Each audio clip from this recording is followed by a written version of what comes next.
की शुरुआत करते हैं, जिसका नाम है पावर शेयरिंग। ये भी एक देश की कहानी से शुरू होता है, जहां लोग पार्टी करना शुरू करते हैं तो रुकते ही नहीं। देश का नाम है बेल्जियम, ये यूरोप में है और इसकी कैपिटल है ब्रुसेल्स। यहाँ पे 59% लोग डच बोलते हैं और ये फ्लेमिश रीजन में रहते हैं, यानी बेल्जियम का नॉर्थ पार्ट। और 40% लोग फ्रेंच बोलते हैं, जो साउथ में रहते हैं, और इस रीजन को वलोनिया रीजन कहते हैं। और बाकी बचे 1% लोग जर्मन बोलते हैं।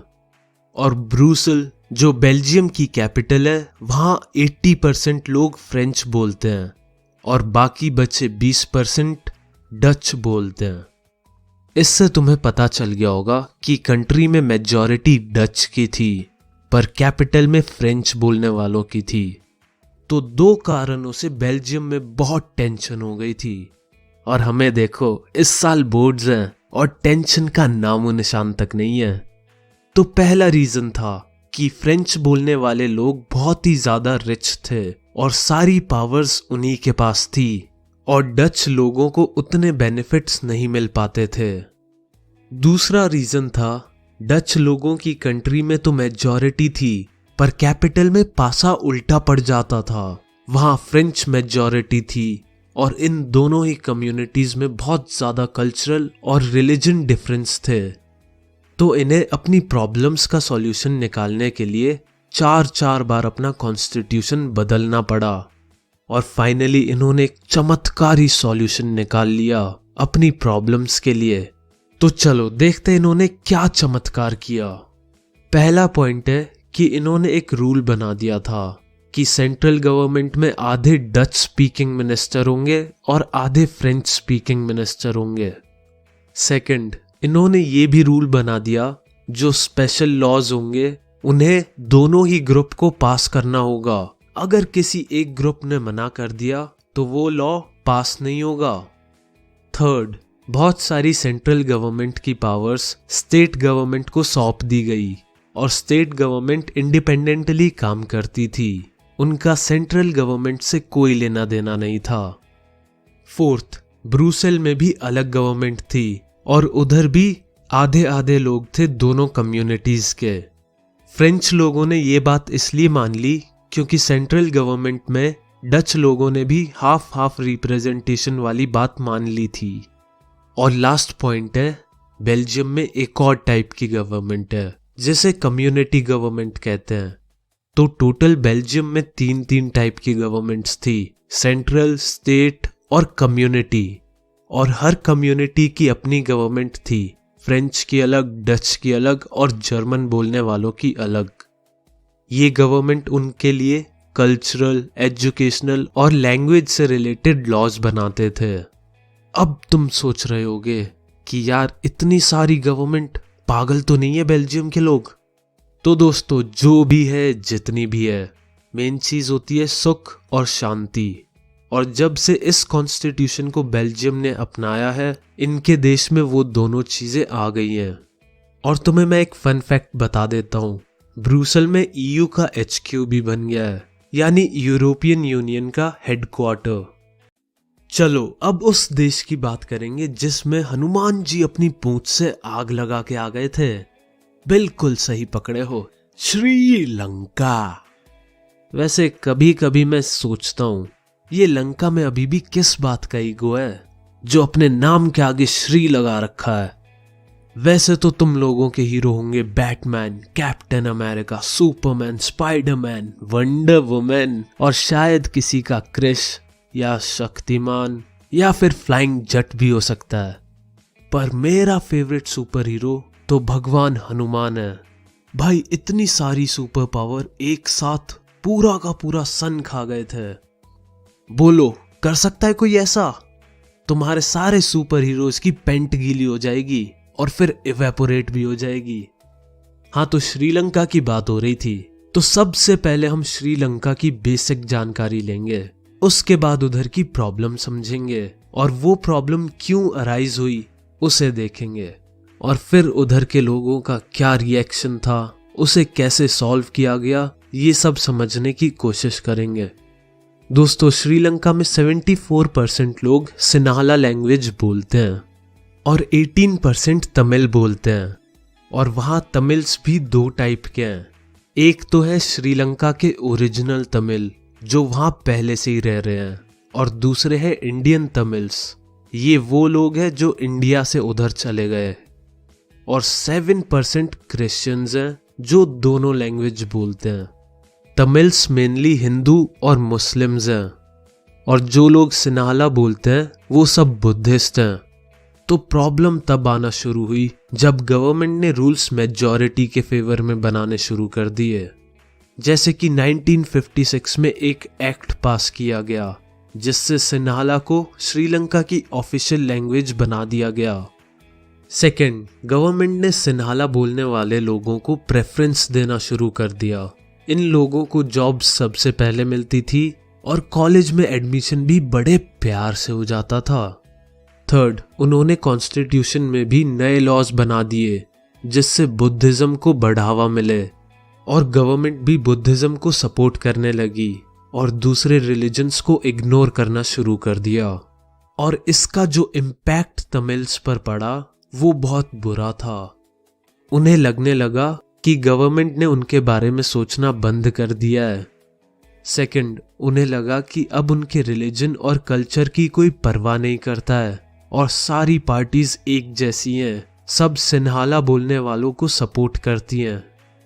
थर्ड, उन्हें लगने लगा कि उनके बेसिक राइट्स उनसे छीने जा रहे हैं, जैसे राइट टू इक्वालिटी, और उनके साथ डिस्क्रिमिनेशन हो रहा है क्योंकि गवर्नमेंट जॉब्स और एजुकेशन में भी सिन्हाला बोलने वालों को फेवर किया जाता था। तो इतनी सारी इनसिक्योरिटीज के बाद जैसे रिलेशनशिप टूट जाते हैं, ठीक वैसे ही तमिल्स को भी गुस्सा आ गया। तो चलो अब उनका रिएक्शन और फिर उसका रिजल्ट क्या रहा उसके बारे में डिस्कस करते हैं। पहला स्टेप जो तमिल्स ने लिया वो था कि उन्होंने अपनी खुद की पार्टी बनाई और स्ट्राइक्स लॉन्च कर दी। इनकी डिमांड्स थी कि तमिल को भी ऑफिशियल लैंग्वेज बनाया जाए और उन्हें भी जॉब्स और एजुकेशन में इक्वली ट्रीट किया जाए। सेकंड पॉइंट, पर सरकार ने उन सब की डिमांड्स ठुकरा दी और अपनी डोमिनेट करने वाली पॉलिसीज को कंटिन्यू रखा।